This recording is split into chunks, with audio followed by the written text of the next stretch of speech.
28 États se sont unis pour élaborer le protocole d'Abidjan, qui est une plateforme vitale pour coordonner les efforts internationaux visant à protéger les espèces marines et assurer un avenir durable pour notre précieux environnement marin.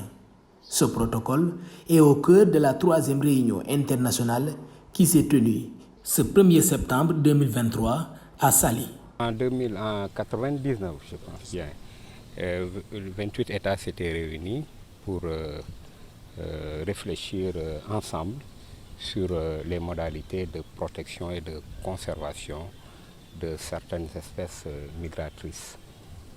Alors, le Sénégal, un protocole a été signé, a été élaboré et le Sénégal l'a ratifié en 2002.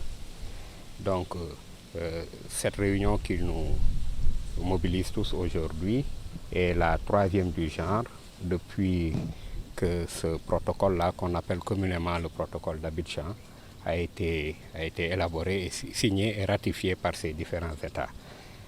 Donc, les 28 États se réunissent périodiquement pour faire le point, pour faire la situation de la mise en œuvre du protocole et réfléchir ensemble sur les défis majeurs à relever, n'est-ce pas? Et c'est l'objet de notre rencontre de ce matin. Ici à Saly, nous nous honorons donc d'accueillir ici au Sénégal cette 3e réunion, n'est-ce pas, des parties prenantes à ce protocole d'Abidjan. Cette rencontre a permis d'évaluer la mise en œuvre du protocole et de discuter des mesures de conservation essentielles pour préserver l'écosystème marin.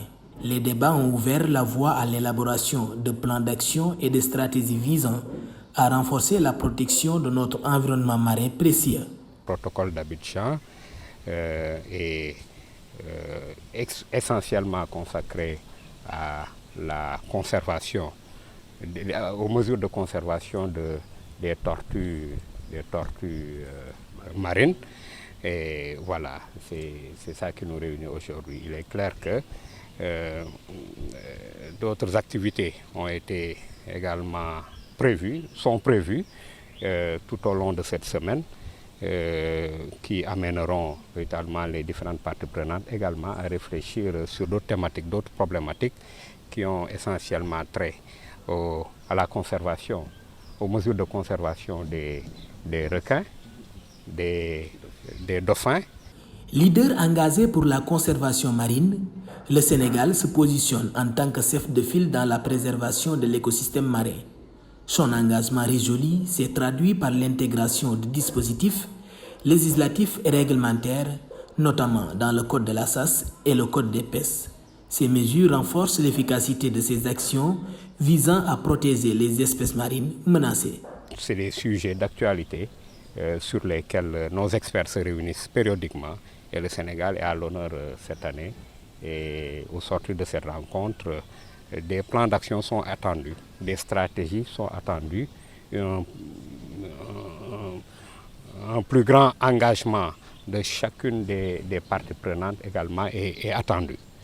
Cette semaine, des délégués de 28 États se sont rassemblés pour des réunions et des discussions cruciales, illustrant leur engagement envers la préservation de la biodiversité marine.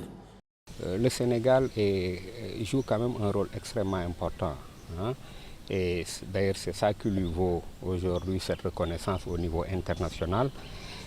C'est justement parce que le Sénégal s'est résolument engagé dans cette lutte-là pour la préservation de cet écosystème marin, pour la préservation de ces espèces qui sont aujourd'hui très menacées.